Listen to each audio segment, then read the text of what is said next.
This morning, a major disaster unfolding in southern Ukraine. Drone video showing the Dnipro River gushing through a critical dam and hydroelectric power plant. The war has taken a new and unexpected turn, not with bombs or missiles, but with water. Ukraine has just turned nature itself into a weapon. A massive breach has struck a key Russian dam, and the results are catastrophic. Russian troops are not just retreating, they're drowning. Floodwaters have engulfed their trenches, swallowed supply lines, and turned defensive positions into liquid chaos. This isn't speculation. Russian soldiers themselves are confirming it, posting frantic videos showing how their positions are now underwater, their equipment ruined, and their escape routes gone. Reports indicate the breach spans nearly 13 feet, large enough to trigger uncontrollable flooding. Local Russian authorities can't contain it. The strike has exposed the weakest link in Putin's military machine: logistics. The destruction has crippled fuel depots, flooded hundreds of Russian trenches, and forced entire supply convoys to reroute hundreds of kilometers through unsafe terrain. It's a calculated, tactical blow, and the moral message is undeniable. This wasn't revenge. This was a lesson. Because back in 2023, it was Russia that blew up Ukraine's Kakhovka Dam, flooding Ukrainian cities, destroying ecosystems, and killing civilians.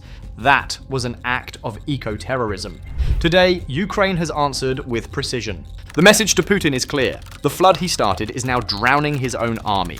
Those same Russian defenses, the trenches, the bunkers, the minefields built to stop Ukrainian advances, are now gone. Washed away. Russian soldiers filming from their positions show scenes that look less like warfare and more like a disaster movie. Positions gone. The water spilled out, overflowed the banks. The entire road is flooded. Here's a car stuck in the water. Can't move. My feet are soaked. That's how it is, Natasha. We went from infantry to Marines in one day. The footage reveals the true scope of the disaster. One of Russia's most fortified zones near the border with northeastern Ukraine. After the Belgorod Dam broke, soldiers said their dugouts were submerged, equipment destroyed, and ammunition drenched. One soldier explained, "The coke holes broke the dam, flooding everything. We pulled out what we could, but everything's wet. We don't know how to dry it. That's how it is." The strike began yesterday when Ukraine's 16th Army Corps launched an operation officially codenamed Hang In There Dam. It started with at least 6 long-range HIMARS rockets fired from inside Ukrainian territory. The missiles hit the Belgorod Reservoir Dam during daylight hours, causing immediate structural damage. Local Russian media confirmed at least 2, possibly 3, direct hits that damaged the dam's road surface, a gate, and surrounding technical buildings. And this wasn't a modern structure. The dam was built during the Soviet era, old, poorly maintained, and never designed to withstand precision strikes. As panic spread through the Russian command, Ukraine struck again the following day. This time they used kamikaze drones, hitting the already weakened structure and making the breach unmanageable. By the time the second wave ended, the water had already broken through, flooding Russian positions downstream. One soldier summed it up grimly: "After the Belgorod Dam was breached, we turned from infantry into Marines overnight." This was not random. Ukraine didn't target civilian infrastructure for revenge. It hit a military artery. Belgorod is one of Russia's main staging and supply hubs for its operations in northeastern Ukraine. Its roads and railways feed supplies to the front lines near Sumy and the surrounding sectors. Destroying that hub was like cutting the veins that keep an army alive. With the flooding, Russian supply trucks and fuel convoys now have to reroute dozens, sometimes hundreds of kilometers to avoid washed out roads. Every detour costs time Ukraine can use to reposition or strike again. The floodwaters also destroyed temporary bridges, pontoon crossings, and dirt roads that Russian troops had built to move reinforcements and heavy armor. Without them, mobility collapses. And in a war of attrition, time and terrain are everything. Now, much of Russia's equipment in Belgorod is either damaged or unusable. Trucks don't start. Ammunition is soaked. Bases have turned into muddy ponds. This single tactical operation turned thousands of tons of Russian war material into scrap. But the real consequence lies in the defensive lines. Russia's border regions, Belgorod, Kursk, Bryansk, are filled with trench networks, bunkers, and minefields built over months to stop stop any Ukrainian counteroffensive.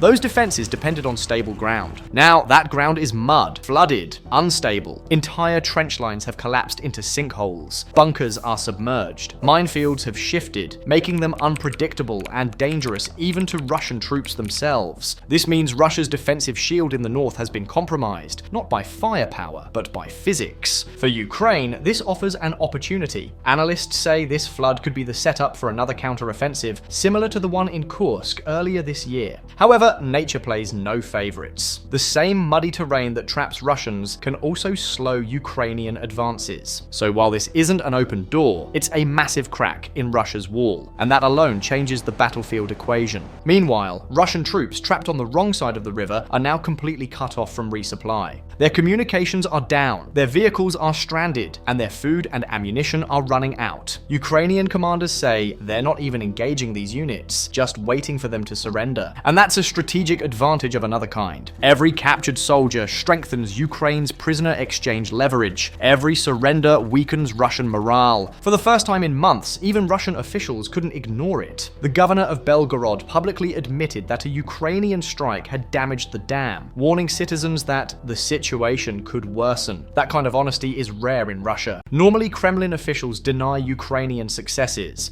but this time the damage was too visible. Still, Russian propaganda is spinning the event as a man-made disaster created by Kyiv to hurt civilians.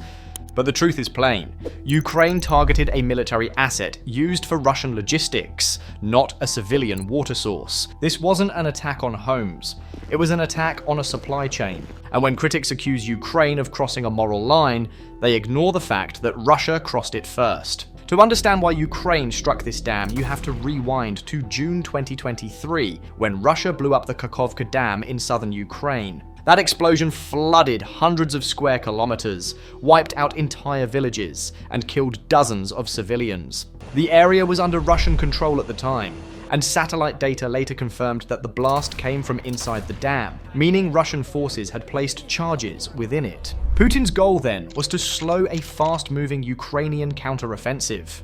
He didn't care about civilian casualties, he just needed time. That act was condemned globally as eco-terrorism. Ukraine's recent strike is fundamentally different. It targeted a military dam, one used by Russian troops to move supplies and launch attacks. Russia's intent was destruction. Ukraine's was disruption. And that difference matters. The moral question remains: is flooding an enemy's position justified? Under the laws of war, yes, if the target is military and proportional to the threat. Ukraine's strike fits that criterion.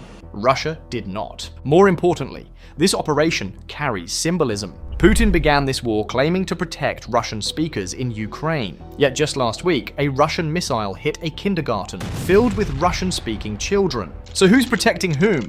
Putin started this conflict. Ukraine is now defending itself with the very same logic Russia once used to safeguard its people and its survival. Meanwhile, Russian morale is collapsing. One soldier, speaking on video from the front, described how every offensive now feels like suicide. 100 people go in, only 5 come out. The rest are dead or trying to escape. And those who run are shot by their own commanders. There's no way out. Either you die or you get shot. His voice is shaking, but the message is clear. Even Russian soldiers know the war is lost. The Kremlin's obsession with holding territory has turned into a death trap. And when soldiers start filming their despair, it's not propaganda.